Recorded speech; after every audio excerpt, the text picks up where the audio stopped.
Бэмбүк төлөвлөж байна. Хугархай эрүүний шүл. Зохиогч, өгүүлэгч Чулуун бэлгийн Лодой Самбуу.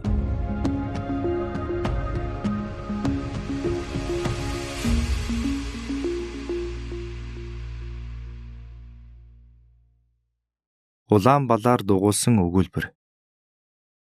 Монгол хэлний даваа хүү багш маань надад сэтгүүлч мэргэжлийг бүх болох унтарсан хүслийн нурман дээр санал болгосон юм. Даваа хүү багш надад их сайн, сахилгагүйч даалгавраа сайн хийжигдэг, алдаагүй зөв найруулж бичдэг гэдэл ангийн багшид магтана. Нэг өдөр бид нэр эр зориг сэдвтэ зохион бичлэг бичүүллээ. Дэвтрийн голцоос дүүртэл зориг гэдэг бол бусдаас айхгүй байх тухай биш, бусдыг хайрлах, төвчих тухай ойлголт юм гэдэл авч өглөө. Зохиож бичих юм хон юунд нь удах вэ? Гяс бичиж хураалагчаад гараад явлаа. 2 өдрийн дараа монгол хэлний цаг дээр даваа хүү багш нэрс дуудаж өнөөх зохион бичлэгүүдийг засснаа тараалаа. Би чамгүй хөдөлгөөнтэй хүүхэд тул багшийн яг урд суун. Багш нэр дуудалгүй цаасыг минь над руу сарвайхтаа нийгэм хэлэх гэсэн мэт чигтээ харж байна. За би ч арай хэтрүүлчихтэй гэсэн шүү юм бодон цаасаа дэлгэтэл миний бичвэрийн төгсгөлд улаанаар сайн сэтгүүлч болоорой гэж үчээд дугуйлжээ. Баярлаад багш руу хартал өөдөөс инээмсэглэж байна. Улаанбалны эр бусын хүчийг анх тэгж их хүчтэй мэдэрч үлээ. Анги даасан багшийн оролцоо хүүхдийн цаашдын зам мөрд ямар чухал үүрэгтэйг би мөнх жаргал багшийнхаа нэг биш шийдвэрийн хожим гарсан үр шимээс тодхарж ойлгосон юм.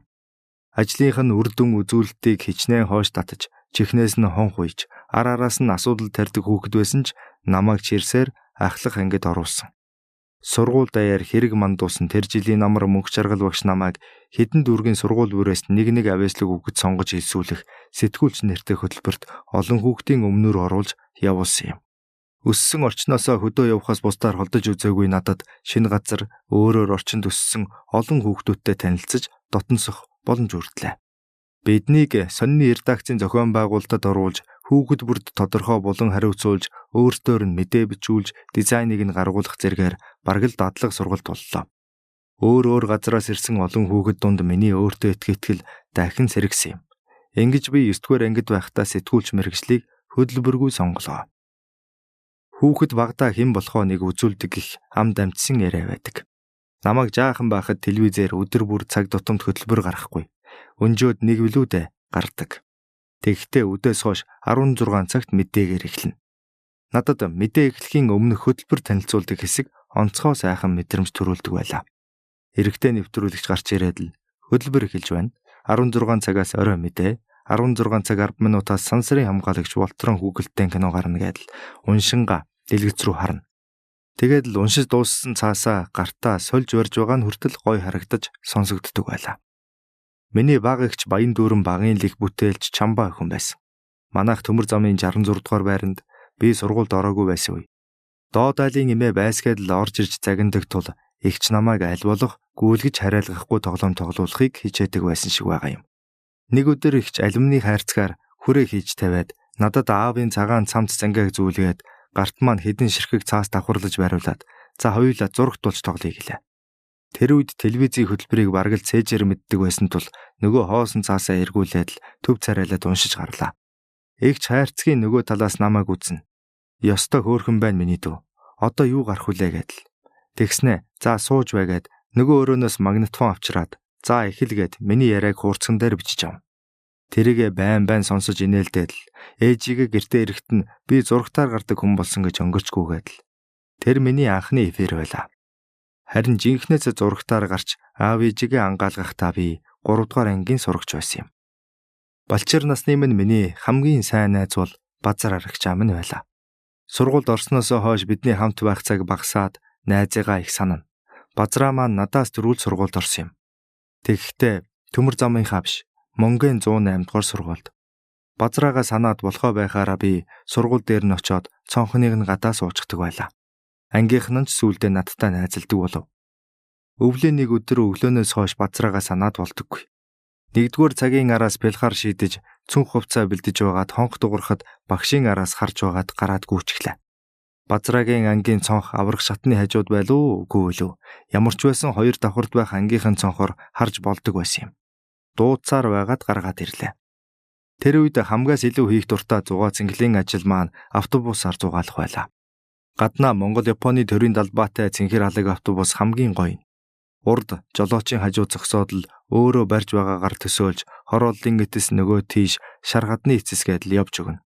Тэгж 2 рейс хийснийхээ дараа бид хоёр 3 дугаар хорооллын ахуйн үйлчилгээ уруудаад гулгаж нэг гүйж нэг тоглоод явтал лаг том камер барьсан нэг ах микрофон барьсан нэг эгчтэй хамт тэрэгүүр яваа хүмүүсийг хоргоож байхдаа таарлаа.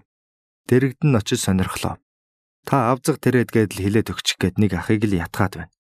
Нөгөө ах зөвшөөрсөн бололтой байр байдлаа засаад эхэллээ. Тэр ахын л ард байвал зурагтаар гарах нь тодорхой тул ахын ард дур зөржгүүлдээд л байлаа. Зогсоод байвал хөөчгч юм билүү. Гэтэл камерт орж байгаа шин жалгаа. Ах өндөр тул камер ахын нүүрлүүл чиглээд байна. Ахын ард хоёулаа өсөрч эхэллээ.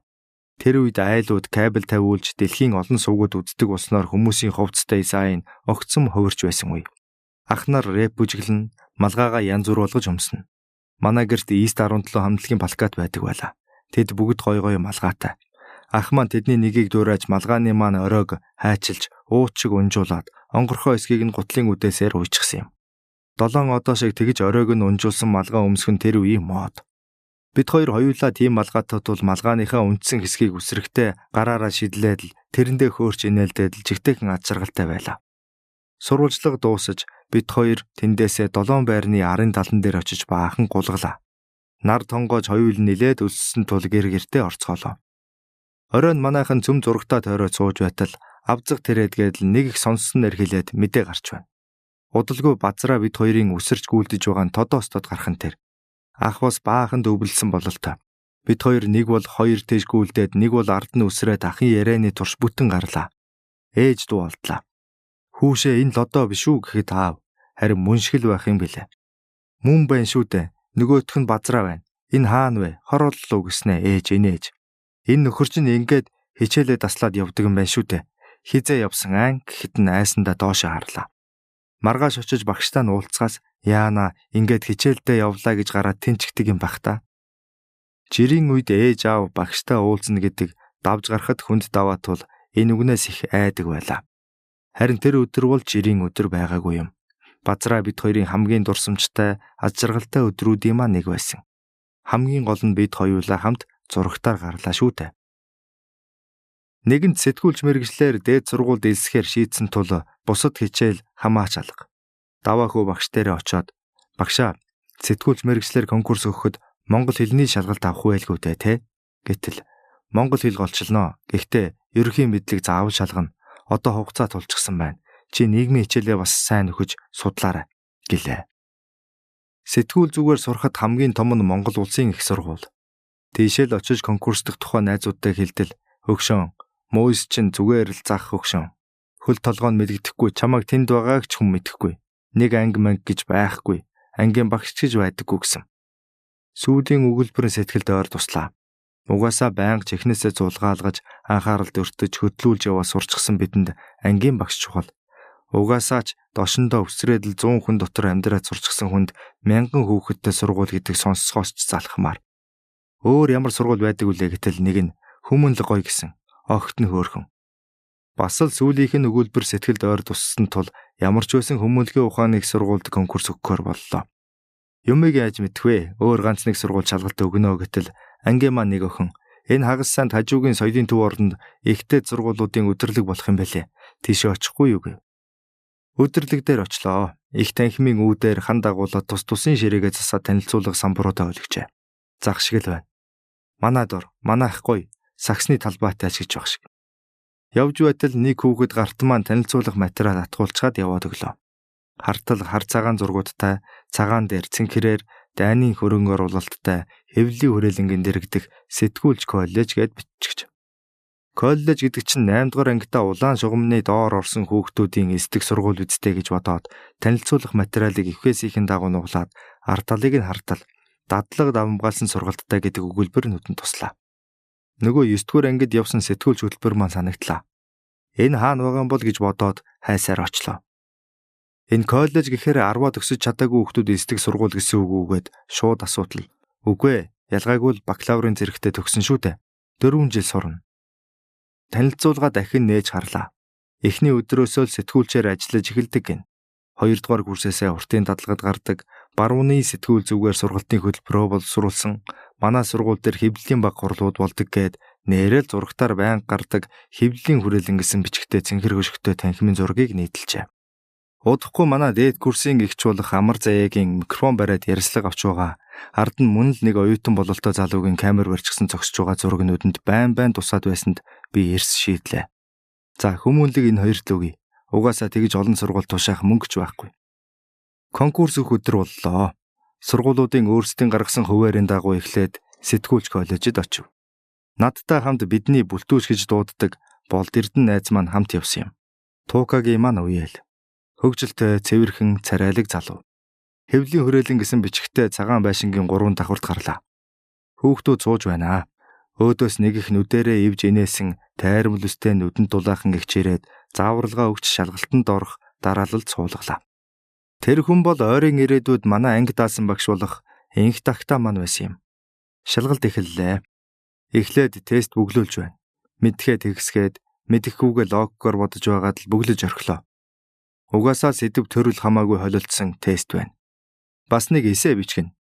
Намайг сэтгүүлч бол гэж даваахүү багшийн маань ятгахсны гол шалтгаан миний бичих чадвар шүү дээ. Биччихэл орхилоо. Дүнгээ сонсох гэж сууж байтал инх тагтаа багш намайг дуудаж байна. Дагаад явтал шалгалтын комисс руу орчихлоо. Бат жаргал, инх тагтаа, дайрыма багш нар игнэд суугаад өөдөөс нь харуулсан нэг сандал дээр намайг суулгалаа. Бат жаргал багш ширээн дээрх цааснуудыг эргүүлээд "За, лодо самбуугийн тест" гэснээр над руу хараад "За нөхөр, чиний энэ бичгийг гаргах юм бишээ. Чи энийгээ өөрөө яриад өгөх үү гэд нүдэрээ инээж байна. Өөдөөс хараа суучгсан нүдэн дулаахан хүмүүст бас нэг чаддаг юмаа үзүүлэх боломж олгож байхад юу гэж нурамаах вэ? Ярьж гарлаа. Сонсож байгаа хүмүүсийн нүд миний дууны өнгө тодорч бүдгэрэх, гараа хөдлөх болгохтой хамт томорч ижгэрээд л инээ чанаагаад л огт төвөгшөөлгүй яриаг минь дуусглаа. Бүлтүүч бид хоёр хоёулаа лавл энэ сургуульд тэнцлээ. Одоо хүмүүнлэгийн ухааны их сургууль үлдсэн. Хүмүүнлэг рүү хүндэтгэлтэй очихгүй болохгүй. Найзын маань хэлснээр огт нь их хөөрхөн шүү дээ. Тиймээс гой хувцлах хэрэгтэй. Яг тэр үед камертай хамтлагийн дуучин Болдын "Нүд чинь хайр харуулан дуу" эд хийт болж байлаа. Болдын тэр клипэндээ өмсдөг сетийг аль чадхаараа энэ тэндээс бүрдүүллээ. Туукагаасаа цагаан малгайг нь, улаанаа буюу инх төвшнгөөсөө усан цэнхэр өнгийн Air-Shox пүүзийг нь аваад өөртөө байсан цайвар саарал дам пижакныхаа дотор цагаан маг, дээгүүр нь цагаан цамц өмсөж ингэр задгаа орхиод суран осортой нэг зүйлд байсныгаа зүүж өргөн хөгчинсээ углаад гарлаа. Болж байна. Яг л болд. Бүлтүүчтэйгээ хамт хүүхдүүдийн араас дугаарлаа. Гэтэл очсон даруйдаа өмссөн хувцснаасаа ичиж эхэллээ. Энд над шиг ганган амтан алга. Яасан ч гоё дэгчин цэвэрхэн залуусв дээ. Бүлтүүчтэй хэллээ. Ман ч арай л балаа хувцалцгаж өв. Гэтэл яасан зүгээр гоё л байна шүү тэгнэ. Худлаа л да. Манай бүлтүүч Туука хоёр бол аль багаасаа ховрын чамын юм эдэлж хэрэглэж хувцалдаг тул хувцсыг тохируулж өмснө гэж ванли. Харин би нэг л ивэ олж өгдөггүй байсан юм. Тэрийгэ мэдэх тулд орхноо өөртөө итгэлгүй болж орхиод нөгөө охин харах гэж очсон нүдэрээ өөрийгөө шинтсээр шалгалт болох спорт зал руу орлоо. Хүн тус бүр нэг ширээн цуухулж бүлтүүч бид хоёр саллаа. Нэг л ичээд болдоггүй. Яаж малгай дотроо альчуур зүүчгээгүй. Бүлтүүч над руу хараад л инээгээд байна. Холдож сууж байгаад Болдыгоо дооглож байгаа нь тэр. Ерөөсөө энэ сургуульд сурахгүй, тэнцэхгүй юм байна. Өгсөн цаасан дээр нь уул ус морь мал зурж байгаад гарлаа. Хүн ахтай, курс захтай. Хэвлэлийн хүрээлэнгийн дэргэдэг сэтгүүлч коллежийн оюутан боллоо. Ерөөсөө өнгөрсөн жилэл эхний эсэлтэд авсан жижигхэн сургууль байна. Гэхдээ танилцуулга дээрх бол бүгд үнэн. Хэвлэлийн баг хурал болж байна. Өөртөө мэргэжлийн студенттэй, анги танхим саруулхан, компьютер хүүхэд бүрт хангалттай хүрнэ. Бараг нэрээ биччихсэн ч болно. Интернет байна. Ер нь бүхэл юм байна. Анги маань 20 хүүхэдтэй.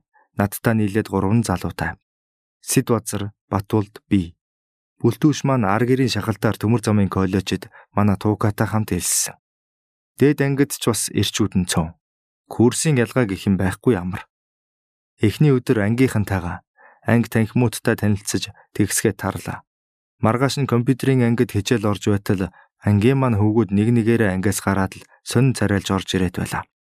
Удалгүй Батуулд орж ирэн миний хажууд суугаад чамайг дуудаад байна гэж байна. Хэн гэтэл дээд гүрсийнхэн. Яах гээд байгаа юм гэтэл мэдэхгүй, арх уучсан юм шиг байна. Манийг чинь сая цээж рүү зөхиж бариад гээд шивнэг шахуу хэллээ. Ийм мимиг ёстой хизэнээсээ үзэж чаддаггүй. Дээр нь архиусан гэдэг үг нь бүрч зэвүү хүргээд тэр дороо босож гарлаа. 0-д байгааг нь орлоо. Уранбаатар одоогийн TV5 телевизэн сэтгүүлч болт сайхан Даштилэг 3 байна. Бүгдийг нь тойруулж харцгаад эрэгтэй суултуур руу харж зогсоод биеэ заслаа.